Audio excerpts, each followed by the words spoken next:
everyone, just wanted to share a little update on my first chemotherapy session for breast cancer stage 2. My treatment was scheduled to start at 1:30 p.m. but things got a little delayed because my blood pressure shot up to 211 over 180. So understandably, my doctors and nurses were concerned. So I told them I was feeling a bit anxious, so they gave me some time to calm down.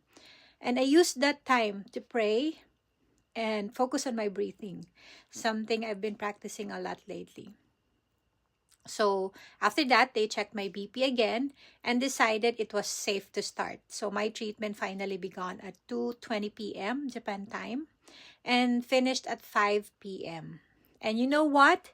I didn't feel anything at all during the session except for the blood pressure hiccups. And I went home, took a nice shower, and had dinner. Oh, and I ate a lot that night.